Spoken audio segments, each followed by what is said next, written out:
प्रिय विद्यार्थियों, हिंदी परिवार की ऑनलाइन पाठशाला में आज हम देखने वाले हैं कक्षा 10 का सत्र 2025-26 के जो आयोजित हुई परीक्षा है उसका जो सॉल्यूशन है, उसकी जो उत्तरमाला है वो आपके सामने रख रहे हैं। बच्चों, 2026 का ये जो पेपर है जो कि 19 फरवरी को आयोजित किया गया राजस्थान माध्यमिक शिक्षा बोर्ड के द्वारा, जब पेपर के स्तर की बात करते हैं बच्चों तो बहुत ही सरल पेपर इस प्रकार से आया है। जहाँ तक इसमें देखेंगे हम कि जो व्याकरण के जो प्रश्न हैं वो बहुत ही सीधे हैं, ऊपर ऊपर से हैं, सामान्य प्रश्न आए हैं और पाठों के जो प्रश्न हैं वो भी सरल भाषा में दिए गए हैं, यानी कि उनका जो उत्तर है वो सरल है। अब देखते हैं विद्यार्थियों क्या आपने किया है, किस प्रकार से आपको करना चाहिए था। बच्चों, इस पेपर के सॉल्यूशन के द्वारा आप जान पाएंगे कि आपका स्कोर कितना रहने वाला है, क्या क्या आपने गलतियां की हैं और किस प्रकार से आपका स्थिति हुई है।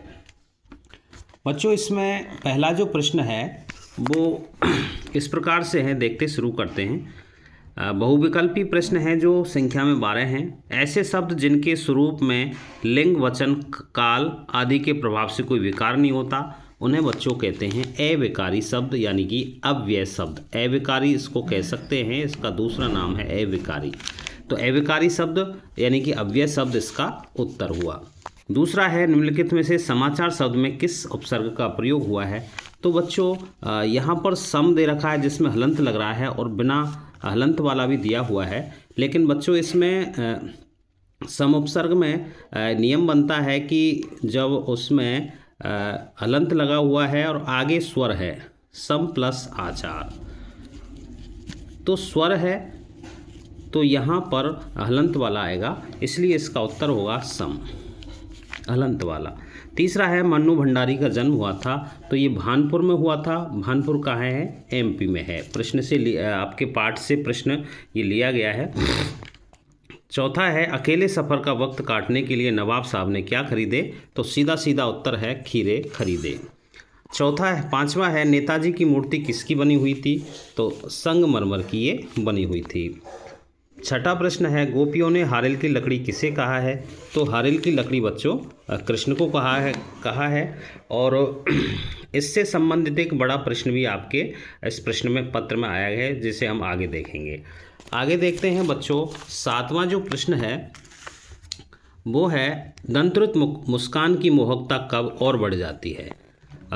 इसमें दिया हुआ है जब बच्चा रोने लगता है, झोंपड़ी में कमल खिल जाते हैं, पत्थर पिघलने लगते हैं और जब उसके साथ नज़रों का बांकपन जुड़ जाता है। तो यही आपका सही उत्तर है। जब जो कवि है उसकी नज़रें उस बच्चे से टकराती हैं जिसको जो दंतृत मुस्कान को लेकर के है, तो जब उसके साथ उस कवि की जो नज़रें हैं उनका बागपन जुड़ जाता है, तो ये जो उस बच्चे की दंतृत मुस्कान है वो उसकी मोहकता और बढ़ जाती है। आठवां प्रश्न है मुख्य गायक का स्वर कैसा है। बच्चों, पहली ही पंक्ति जब कविता शुरू होती है तो चट्टान जैसा भारी मुख्य गायक का स्वर उसमें बताया गया है, तो यहाँ उत्तर होगा इसका चट्टान जैसा भारी। अब आपको ये दिख रहा है कमजोर कांपता हुआ है, तो ये संगतकार का स्वर बताया गया है उसमें, तो इसका उत्तर मुख्य गायक का होगा चट्टान जैसा भारी। नवा है बाबूजी आटे की गोलियां बनाकर कहाँ ले जाते थे। तो मछलियों को खिलाने के लिए वो ले जाते थे। माता का अचल पाठ के आधार पर ये प्रश्न है। चोट लगने पर भोलाराम के घावों पर मैया ने क्या लगाया। तो पिसी हुई हल्दी उसमें लगाई थी। 11वां प्रश्न है साना साना हाथ जोड़ी पाठ में भारत के किस राज्य की यात्रा का वर्णन है।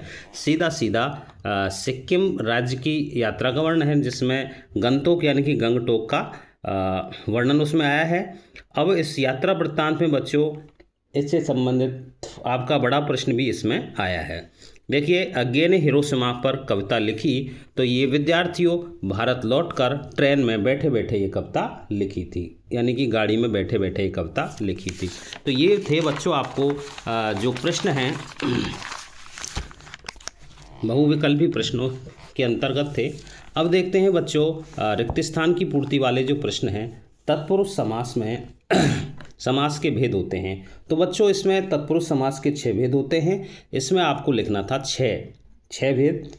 यानी कि तत्पुरुष समास जो चलता है वो कारक चिन्हों के आधार पर, इसमें जो कारक होते हैं कर्म कारक, तो कर्म संप्रदाय, करण संप्रदाय, संप्रदान संप्रदाय, अपादान संप्रदाय, अपादान कारक है, अपादान यानी कि कर्म तत्पुरुष, करण तत्पुरुष, संप्रदान तत्पुरुष, अपादान, अधिकरण, संबंध, यानी कि 6 लिखना था इसमें। गणेश शब्द में संधि है तो बच्चों यहाँ पर गुण संधि है, क्योंकि जिसमें ए ओ अर इस प्रकार से बसते हैं, इस प्रकार की मात्राओं का निर्माण होता है। तो ये गणेश में गणेश है, सुरेश है, महेश है, इस प्रकार से गुण संधि इसमें आ जाती है। तीसरा प्रश्न बिल्कुल सीधा है, जो हम 5वीं कक्षा से पढ़ते आए हैं। ऐसे शब्द जो संज्ञा सर्वनाम की विशेषता बताते हैं उन्हें क्या कहते हैं? विशेषण कहते हैं। तो तीसरे का उत्तर होता है विशेषण। चौथा है, जो शब्दांत किसी शब्द के बाद में लगकर नए अर्थ का बोध कराते हैं उन्हें क्या कहते हैं? प्रत्यय कहते हैं। तो बच्चों चौथे का उत्तर होगा प्रत्यय। 5वां है, पुरुषवाचक सर्वनाम के प्रकार होते हैं। तो 3 प्रकार आपको लिखने थे इसमें। पुरुषवाचक सर्वनाम 3 प्रकार के हैं, उत्तम पुरुष, मध्यम पुरुष और अन्य पुरुष। उत्तम पुरुष में बच्चों आपके मैं, अहम, मैं, हम ये आ जाते हैं। मध्यम पुरुष में तू और तुम आते हैं और अन्य पुरुष में वह और वे आते हैं। तो इसका उत्तर 3 होगा बच्चों। 6वां है, जिस शब्द से किसी कार्य के करने होने का बोध होता है तो वो बच्चों होती है क्रिया, उसको क्या कहते हैं? क्रिया कहते हैं। अगला है बच्चों, इसमें निम्नलिखित अपठित गद्यांश को पढ़कर नीचे के दिए गए प्रश्नों को उत्तर लिखिए। तो बच्चों इसमें मधुर जो वाणी है, मीठी जो वाणी है, उसके बारे में वर्णन किया गया है। तो देखते हैं प्रश्नों को डायरेक्ट। कोयल की चारित्रिक विशेषता है। तो कोयल की जो चारित्रिक विशेषता है इसमें दी हुई है। कोयल की चारित्रिक विशेषता मधुर वाणी को कहा गया है। तो इसमें लिखना है कि कोयल की चारित्रिक विशेषता क्या है? मधुर वाणी है। यहाँ इसमें मधुर वाणी का ऑप्शन दिया हुआ है, तो ये उत्तर आपका सही है।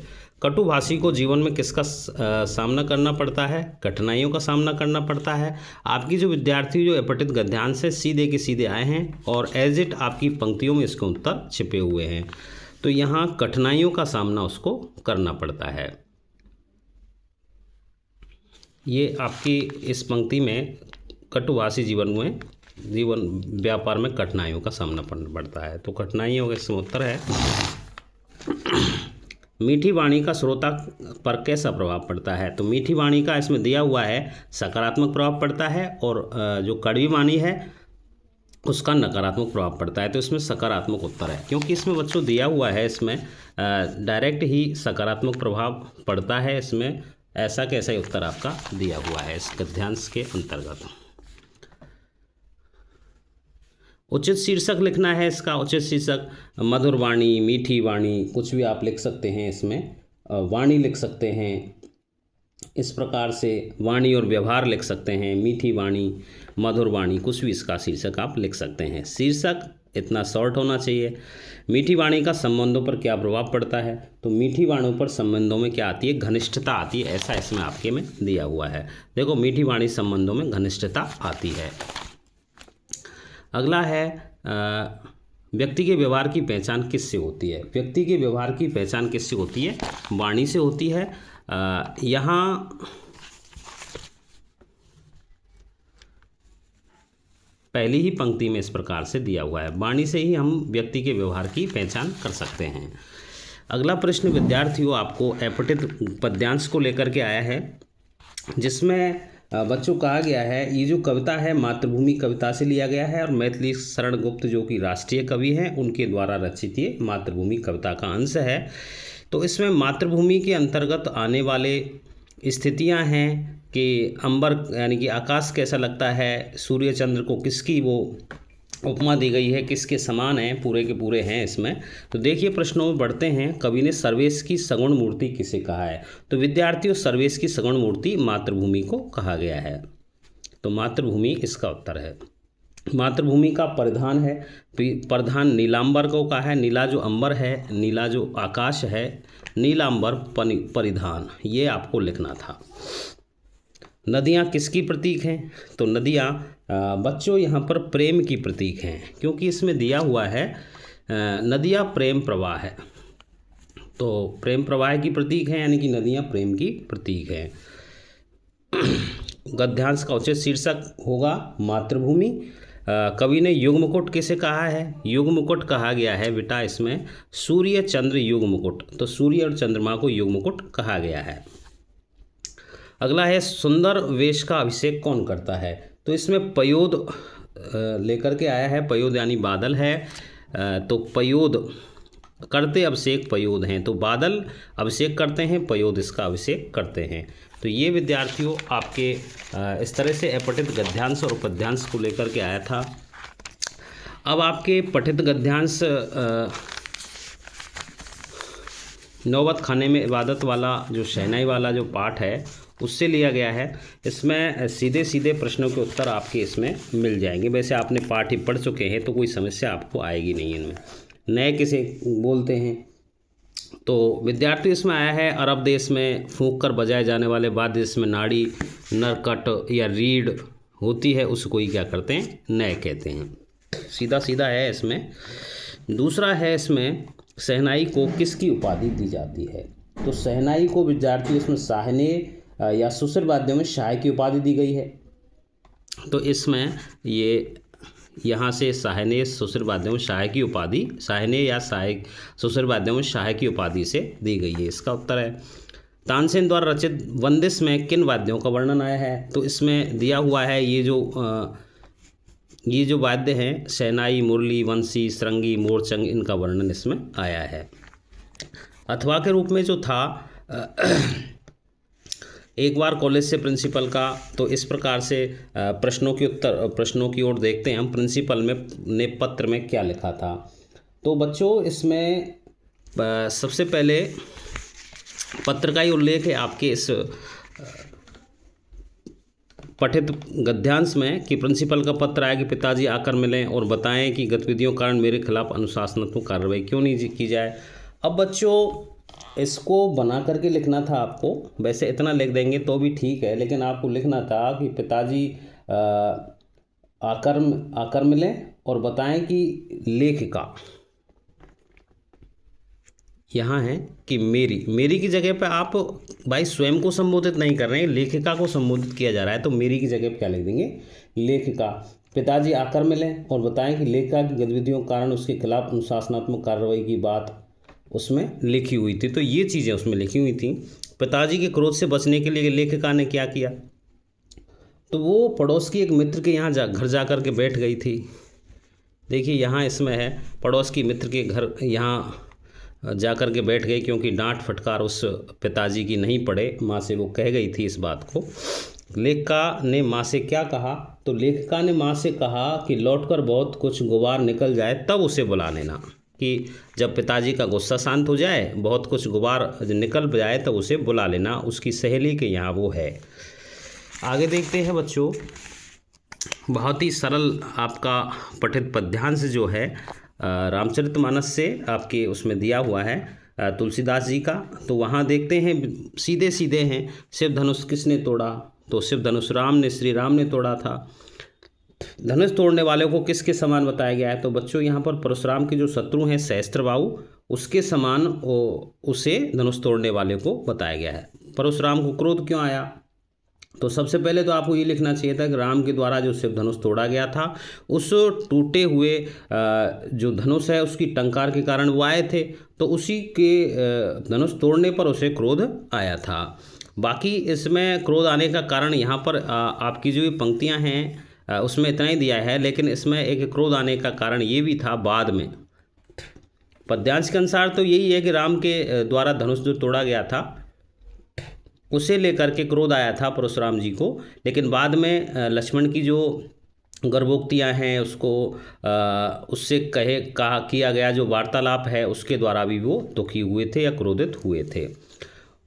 ये देखिए सूरदास जी का प्रसंग है इसमें, जब वो उद्धव जी आते हैं गोपियों के पास में निर्गुण ब्रह्म का उपदेश देने के लिए, तो वो स्थितियां हैं। गोपियों ने किसे बड़भागी कहा है?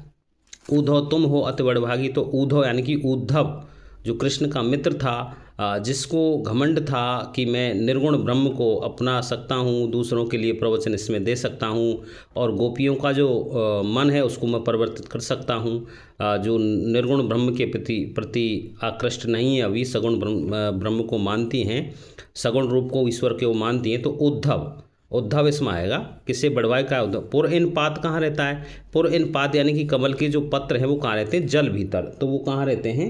जल के भीतर वो रहते हैं। भोरी अबला किसे कहा गया है? गोपियों को कहा गया है बच्चों। अगला प्रश्न देखते हैं। अब ये आपके पाठ्यपुस्तक से प्रश्न हैं, इनको बेटा ध्यान से देखना था। कुछ प्रश्न भीतर से भी आए हैं। 7वां प्रश्न है, लेखिका के पिताजी की सबसे बड़ी दुर्बलता क्या थी? एक कहानी यह भी पाठ के आधार पर बताइए। तो बच्चों पाठ जब पढ़ते हैं तो उसमें आया है कि पिताजी की सबसे बड़ी जो दुर्बलता है वो यश लिप्सा थी, यानी कि वो यश चाहते थे। यश लिप्सा या यश की उन्हें कामना थी और व्यक्ति को वो चाहते थे, उनका एक मत था कि व्यक्ति को कुछ विशिष्ट बनकर जीना चाहिए और कुछ ऐसे काम करने चाहिए कि समाज में उसका नाम हो, समाज में उसकी प्रतिष्ठा हो, सम्मान हो, उसका वर्चस्व बना रहे। तो ये यश की जो लिप्सा है वो उनके पिताजी की सबसे बड़ी दुर्बलता। ये एक कहानी ये भी नायिका उस पात्र के द्वारा वहाँ पर बताई गई है। तो यश की लिप्सा के बारे में आपको इसमें वर्णन लिखना था। वैसे 3-4 पंक्तियों में 40 शब्द आ जाते हैं, तो उस आधार पर आप यश लिप्सा से संबंधित ये चीज़ें आपको लिखनी थी। 8वां प्रश्न, जीवन के आरंभिक दिनों में अमृतधुन के संगीत के प्रति आसक्ति किसके प्रभाव से हुई? नौबत खाने में इबादत पाठ के आधार पर बताइए। तो विद्यार्थियों अमरुद्दीन की जो संगीत के प्रति आसक्ति है वो जीवन के आरंभिक दिनों में दो जो गायिका बहनें थीं, रसूलन बाई और बतूलन बाई, उन दो गायिका बहनों की गीतों को सुनकर आई है। और जब वे शहनाई का रियाज करने यानी कि अभ्यास करने के लिए बालाजी के मंदिर में जाया करते थे, तभी उन्हें रास्ते में इनके स्वर सुनाई दिया करते थे। तो बतूलन बाई और रसूलन बाई के गीतों को सुनकर ही इनमें संगीत के प्रति जो आसक्ति है वो जीवन के प्रारंभिक दिनों में आई थी। देखिए बच्चों आगे जो 9वां प्रश्न है उसकी तरफ बढ़ते हैं। आग के आविष्कार में किसकी प्रेरणा रही होगी? आग के आविष्कार में किसकी प्रेरणा रही होगी? तो बच्चों आग की जो खोज है उसको आदिमानव की सबसे बड़ी खोज बताया गया है पाठ में। और इनकी खोज के पीछे एक तो पेट की ज्वाला है, जो जठराग्नि है, पेट की जो ज्वाला है यानी कि भूख है, उसे शांत करने की प्रेरणा इसमें प्रमुख तथ्य के रूप में आएगी। साथ ही पेट की भूख को शांत करने के अलावा प्रकाश और गर्मी पाने की, यानी कि शीत ऋतु में आग को जलाने पर गर्मी प्राप्त होगी यानी कि शीतलता दूर होगी। साथ ही प्रकाश भी प्राप्त होगा और हिंसक जंगली जानवरों से सुरक्षा की प्रेरणा भी इनसे रहेगी। आग जलाने पर हिंसक जीव भी नहीं आते हैं, इस प्रकार से है। तो इसमें पेट की ज्वाला शांत करने और शीत ऋतु में गर्मी पाने और प्रकाश पाने और हिंसक जानवरों से सुरक्षा की प्रेरणा इसमें रही होगी। यानी कि और आगे है कि आदिमानव जो है इसी से मांस आदि पकाकर या भूनकर जंगली कंदमूल पकाकर खाता होगा। तो ये आग के आविष्कार का जो प्रेरणा स्रोत है वो पेट की आग प्रमुख है, यानी कि पेट की जो ज्वाला है उसे शांत करना इसमें प्रमुख तथ्य के रूप में आया है। 10वां प्रश्न है विद्यार्थियों, उत्साह कविता में निराला ने बादल का चित्रण किस रूप में किया है?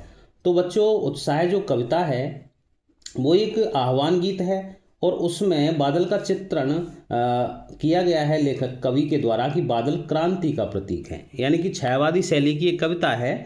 इसमें बादल क्रांति का प्रतीक हैं और उसकी जो तुलना है उसमें उस कविता में आई है वो ये है कि शिशु के जो घुंघराले बाल हैं उनसे उस बादल की तुलना की गई है। भाई काले काले घुंघराले बाल हैं, उसी प्रकार से बादल जो घनघोर करके आते हैं, काला रूप उनका हो जाता है, तो शिशु के घुंघराले बालों से उसकी तुलना की है। यानी कि बच्चे के रूप में बादल का क्या किया गया, यहाँ पर मानवीकरण किया गया है।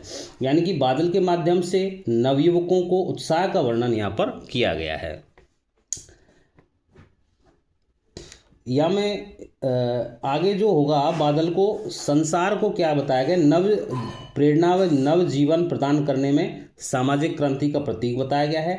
बादल रूपी जो नवजीवन है उसको देने वाले हैं और नव प्रेरणा को देने वाले हैं। और बादल और भी लिख सकते हैं इसमें कि पीड़ित व प्यासे जनमानस की आकांक्षाओं को पूरी करने वाले हैं। दूसरी तरफ नई कल्पना और नए अंकुर का जन्म देने के साथ साथ ये लोगों के अंतर मन में क्रांतिकारी भावना पैदा करने वाले हैं। तो ये इस प्रकार से उत्साह नामक कविता में क्रांति की जो स्थिति है उसको यहाँ पर उजागर किया गया है। 11वां प्रश्न है, विद्यार्थियों अट नहीं रही है कविता में कवि ने फागुन की सुंदरता का वर्णन किया है।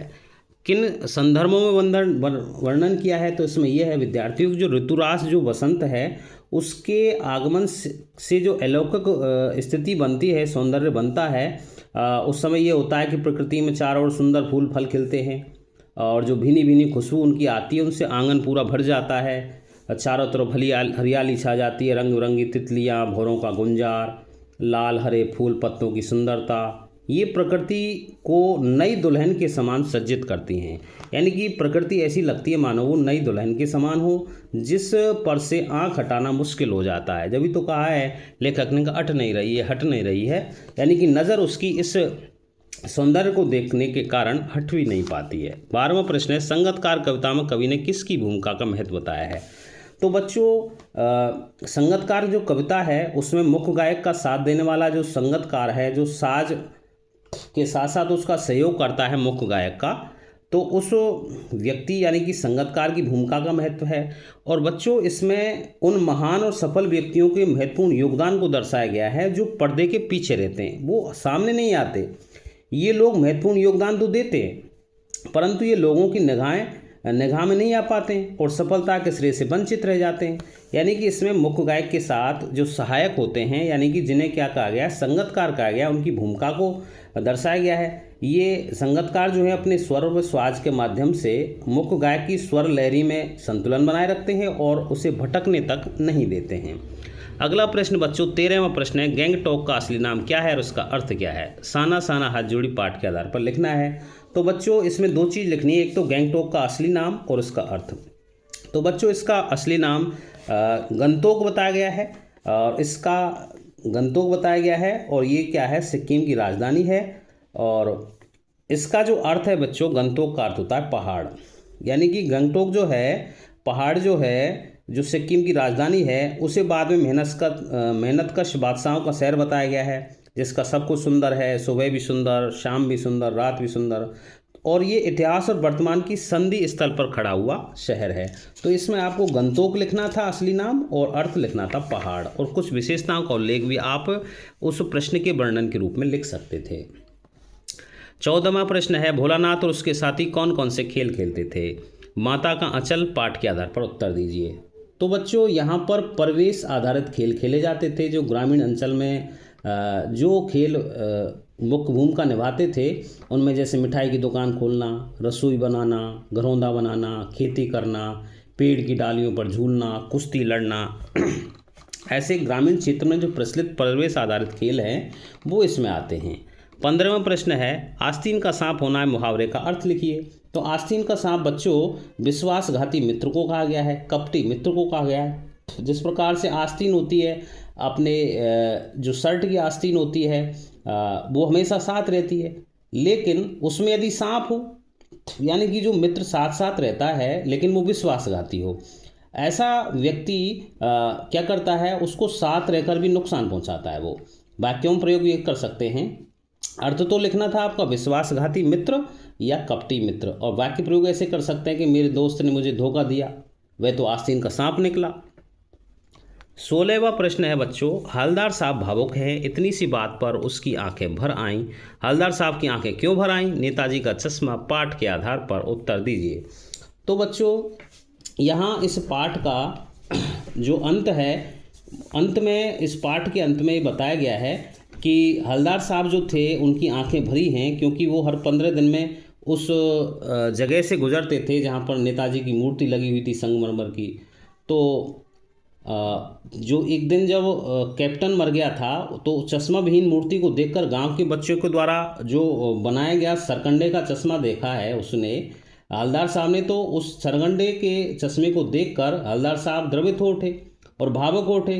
वो भावुक होने का कारण ये था कि नई पीढ़ी भी उन मूल्यों और देश प्रेम को समझती है, यानी कि एक बच्चे भी देश प्रेम में अपना योगदान देते हैं। तो उस सरकंडे से बनी हुई जो स्थिति है उस चश्मे को देख करके और वो द्रवित हो जाते हैं। कैप्टन की मृत्यु के बाद की स्थिति ये है। अगला है, बाल गोविंद भगत की पुत्र वधू ने अकेले छोड़कर क्यों चली गई। बाल गोविंद भगत पाठ के आधार पर उत्तर दीजिए। बच्चों, वैसे पुत्रवधू जो थी वो नहीं छोड़ना चाहती थी बाल गोविंद भगत को, लेकिन जब भगत ने जोर दिया और उसके जीवन को समझा उसने कि इसका क्या होगा पुत्र की मृत्यु के बाद में, और भगत के जोर देने अटल दलील दे दी उसने, तो उसके आगे उस पुत्रवधू को झुकना पड़ा था।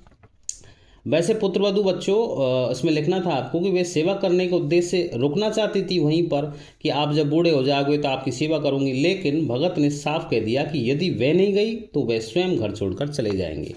तो इस चिंता में, बूढ़े के भविष्य की चिंता में भगत ने उसे जाने के लिए मजबूर कर दिया। अंत में उसे जाना पड़ गया।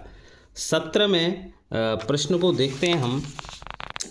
तो पठित उद्धव की गोपियों ने उद्धव की योग साधना को कड़वी ककड़ी क्यों कहा है। पठित पद के आधार पर उत्तर दीजिए। इसमें विद्यार्थियों बताया गया था कि जिस तरह हरेल पक्षी जो होता है अपने पंजों में रात दिन लकड़ी के टुकड़े को थामे रहता है, उसी प्रकार से गोपियाँ भी कृष्ण को रात दिन स्मरण करती रहती हैं। गोपियाँ हरेल पक्षी के समान कृष्ण प्रेम को न तो भूलती हैं, जिस प्रकार से हरेल पक्षी नहीं भूलता है उसी प्रकार से गोपियाँ भी कृष्ण को नहीं भूलती हैं। कृष्ण के बारे में कुछ भी उल्टी सीधा सुनती हैं, वे लगातार कृष्ण का स्मरण करती ही रहती हैं। जिस प्रकार से हरेल पक्षी को उस लकड़ी के टुकड़े से प्रेम होता है, उसको छोड़ती तक नहीं, उसी प्रकार से जो गोपियां हैं वो कृष्ण को नहीं छोड़ना चाहती। अथवा में दिया हुआ है, प्रकृति और मनुष्य के सहयोग से ही सृजन संभव है। फसल कविता के आधार पर लिखना है।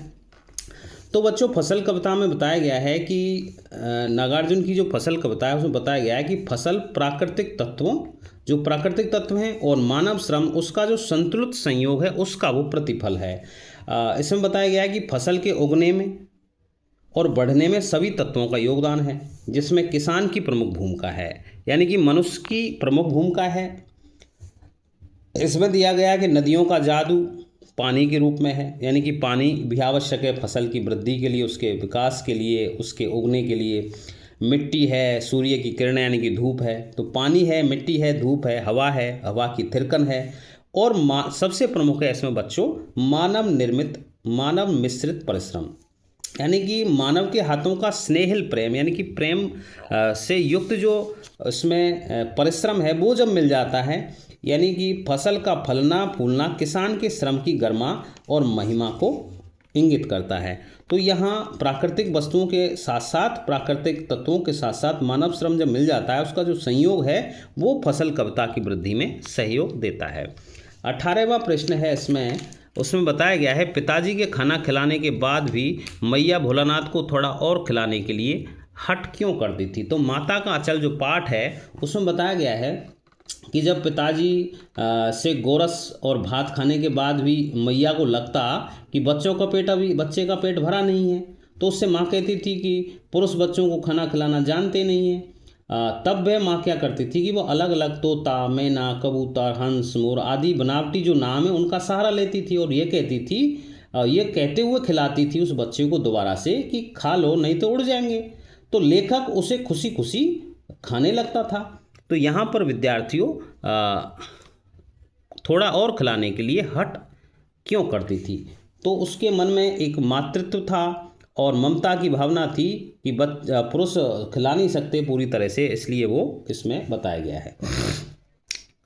अगला है अनुभव से अनुभूति गहरी चीज़ है। देखिए बच्चों, उसमें बताया गया है मैं क्यों लिखता हूँ पाठ के आधार बताएंगे, लेखक के अनुसार उन लेखन में क्या अधिक मदद करता है। तो बच्चों इसमें दो चीज़ हैं, एक तो है प्रत्यक्ष अनुभव और दूसरा है अनुभूति। तो अनुभूति का मतलब महसूस करना। तो जो प्रत्यक्ष अनुभव होता है वह है, ये जो प्रत्यक्ष अनुभव वह है जो हम घटित हुए देखते हैं। प्रत्यक्ष अनुभव तो क्या है, जैसे हम देख रहे हैं जो घटित हो रहा है। लेकिन अनुभूति क्या है, अनुभूति में दो चीज़ें मिल जाती हैं, एक तो संवेदना है और एक कल्पना है। और संवेदना यानी कि अब दूसरे के दुख को अपने दुख के समान समझना। तो अनुभूति में संवेदना और कल्पना मिल जाती है, उनके सारे से सत्य को आत्मसात कर लेती है, जिससे क्या होता है, अप्रत्यक्ष घटना भी आंखों के सामने क्या हो जाती है, ज्वलंत प्रकाशमान हो जाती है। इस अनुभूति को लिखकर ही, अनुभूति जो प्राप्त हुई है उस कवि या लेखक को, तो इसे लिखकर ही अपनी व्यवस्था से छुटकारा पाता है वो, और स्वयं को जानने के लिए प्रेरित होता है। अतः लेखक ने अनुभूति को अधिक महत्व दिया है। बच्चों आगे बहुत ही सीधा आपका व्यक्तित्व और कृतित्व आया है। 8-7 पंक्तियाँ आपको लिखनी थी। इसमें जैसे सूरदास का आया है तो सूरदास में लिख देते आप। जब से सबसे पहले तो जन्म लिखते 1583 में, और ये मथुरा के पास रुणकता रेणुका क्षेत्र में इनका जन्म हुआ। साथ ही ये कह सकते हैं कि इनका एक कोई अन्य जो लेखक हैं वो सीई यानी कि दिल्ली के पास वहाँ भी जन्म मानते हैं। और सबसे प्रमुख बात ये थी कि हिंदी साहित्य के जो भक्ति काल आता है उसमें सगुण धारा के कृष्ण भक्त कवि ये माने जाते हैं। 3 रचनाओं का उल्लेख करना था। 3 रचनाएं कौन कौन सी हैं? सूरसागर, साहित्य लहरी, सूर सारावली। और सर्वाधिक प्रसिद्ध जो रचना है इनकी सूरसागर है। इन्होंने सूरदास जी ने क्या किया था बच्चों, ये भी लिखनी थी कि कृष्ण को आराध्य बनाकर बाल लीलाओं का, रूप छवि का, संयोग वियोग श्रृंगार आदि और भक्ति के पद इन्होंने लिखे थे। और भ्रमर गीत जो उन्होंने लिखा था उसमें सगुण भक्ति का सुंदर प्रतिपादन किया गया है। सूरदास जी अष्टछाप के कवियों में प्रसिद्ध थे, यानी कि सबसे आगे जो गणना की जाती है सूरदास की गणना सबसे पहले की जाती है। गुरु का नाम लिख देना चाहिए था कि बल्लवाचार्य इनके गुरु थे। सूरदास जी ने वात्सल्य, श्रृंगार और भक्ति के श्रेष्ठतम कवि माने जाते हैं। भाषा में लिखना था आपको ब्रजभाषा, और ब्रजभाषा भी कैसी है? परिष्कृत है, परिमार्जित ब्रजभाषा का इसमें प्रयोग हुआ है। अगला है विद्यार्थियों अथवा के रूप में यशपाल का। तो यशपाल में आप लिखते हैं कि साहित्यकार और क्रांतिकारी लेखक है। 1903 में जन्म, फिरोजपुर छावनी पंजाब में हुआ। स्वाधीनता संग्राम की जो क्रांतिकारी धारा है उसके कारण ये जेल भी गए थे। 1976 में मृत्यु हुई। यानी कि यथार्थवादी शैली की कहानियाँ और उपन्यास इन्होंने लिखे थे। कहानी संग्रह में आप लिख सकते थे ज्ञानदीप है, तर्क का तूफान है, पिंजरी की उड़ान है, फूलों का कुर्ता है।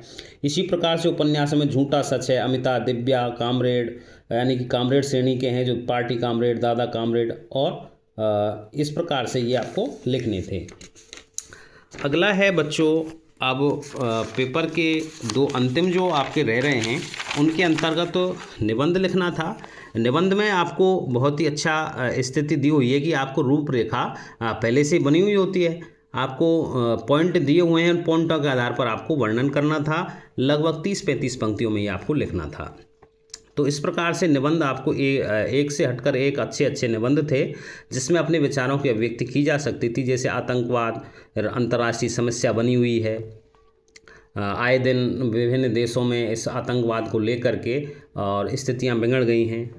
मेक इन इंडिया स्वदेशी जागरण का नया रूप है। पूरा का पूरा जो देश है उस स्वदेशी जागरण को लेकर के जैसे आप देख रहे हैं कि अभी अमेरिका ने टैरिफ लगाया है, बहुत टैक्स लगाए हैं भारत की चीज़ों पर। तो स्वदेशी जागरण को लेकर के, स्वदेशी वस्तुओं को निर्माण को लेकर के माननीय प्रधानमंत्री द्वारा आगाह किया गया है कि आप स्वदेशी चीज़ों का ही उपयोग करें। तो इसके संबंध में लिख सकते थे। विद्यार्थी जीवन में अनुशासन, ये आपको सबसे अच्छा ये निबंध हो सकता था आपका। तो अनुशासन का महत्व क्या है, विद्यार्थी जीवन में क्या उपयोगिता है। उपसंहार यानी कि आज का जो सार रूप में जो वर्णन है वो आप लिख सकते थे। आगे बच्चों इसमें अंतर विद्यालय वाद विवाद प्रतियोगिता के में प्रथम स्थान आने पर अपनी छोटी बहन को एक बधाई पत्र, तो बधाई पत्र जैसे पत्र लिखते हैं उसी प्रकार से है। तो उसमें बधाई पत्र के रूप में आप छोटी बहन के लिए लिख सकते हैं बधाई पत्र। अथवा में दिया हुआ था जिसे आप 5वीं 6ठी कक्षा से पढ़ते आ रहे हैं कि स्वयं को राजकीय उच्च माध्यमिक विद्यालय राजगढ़ का छात्र रितेश मानते हुए अपने विद्यालय के प्रधान शुल्क मुक्ति हेतु प्रार्थना पत्र लिखिए। यानी कि शुल्क माफ़ करने का वो लिखना चाहिए था आपको प्रार्थना पत्र। उसमें आप ये विवरण दे सकते थे कि हम गरीब हैं, इतने भाई बहन हैं, हम शुल्क नहीं भर सकते, पिताजी बेरोजगार हैं, तो शुल्क, ये आपके प्रधानाचार्य के लिए जो लेटर वो प्रार्थना पत्र एप्लीकेशन है वो लिखी जा सकती थी। संक्षिप्तीकरण के अंतर्गत बच्चों ये जो नया टॉपिक जोड़ा गया है इसी साल से, या तो संक्षिप्तीकरण करिए, आपको 8-10 पंक्तियाँ दी हुई हैं, इसको 2-3 पंक्तियों में समाहित, 4-5 पंक्तियों में समाहित करके लिखना था, या आपको पल्लवन यानी कि एक पंक्ति दी हुई है इसको आप बड़ा चढ़ा करके लिख सकते थे। बच्चों, संक्षिप्तीकरण वाले इस अंतिम 22वें प्रश्न को देखते हैं। इसमें देश प्रेम की भावना को आया गया है। तो देश प्रेम के बारे में एक पंक्ति लिखते, भूमि के प्रति मनुष्य की स्वाभाविक जो ममता है, जो कि पशु पक्षियों में भी देखी जा सकती है देश प्रेम की भावना। तो देश के प्रति बलिदान, त्याग, वीरता की भावना मनुष्य के अंदर होनी चाहिए। इस प्रकार की पंक्तियों को आप सहज रूप में 2, 3, 4 पंक्तियों में लिख सकते हैं। पलवन जो है भाव विस्तार, भाषा विस्तार जो है, उसके अंतर्गत आपको लिखना चाहिए था, इसमें दिया हुआ है पराधीन सपने सुख नहीं, यानी कि सपने में भी जो पराधीन है स्थिति है उसमें सुख नहीं मिलता है। यानी कि जो दूसरों के अधीन व्यक्ति है या गुलाम है, वो गुलाम रहने वाला जो व्यक्ति है उसको स्वप्न में भी सुख नहीं मिलता है। पराधीनता यानी कि सबसे बड़ा दुख है, क्योंकि इस पराधीनता में व्यक्ति अपनी इच्छा, स्वतंत्रता, गौरव को खो देता है। और पराधीन का जीवन बंद पक्षी की तरह होता है, जहाँ सुख सुविधाएं तो हो सकती हैं लेकिन उड़ने की स्वतंत्रता वहाँ पर नहीं है। तो इन पंक्तियों के माध्यम से आप स्वतंत्रता का महत्व है, आत्मसम्मान का अंत हो जाता है पराधीनता की स्थिति में। और ऐतिहासिक वर्णन के रूप में ये भी लिख सकते थे कि जब भारत गुलाम हुआ था तो उसे कितने प्रकार की दंश झेलने पड़े थे। तो मन की स्वतंत्रता उसमें नहीं रह पाती है, इसलिए दूसरों के अधीन रहना, पराधीन रहना सपने में भी सुख की अनुभूति नहीं करा पाता है। तो प्रिय बच्चों, ये आपका पेपर था। आप अपनी परीक्षाओं में आगे अगले जो प्रश्न पत्र हैं उनकी तैयारी में जुटे रहें और अपने हिंदी के इस महायज्ञ में, इस पेपर में आपने जितना किया है, आप अपना टारगेट, आपकी जो अंक है, कितने प्राप्तांक होंगे उनको देखते रहिए। मिलते हैं किसी अन्य और वीडियो के साथ, तब तक के लिए धन्यवाद।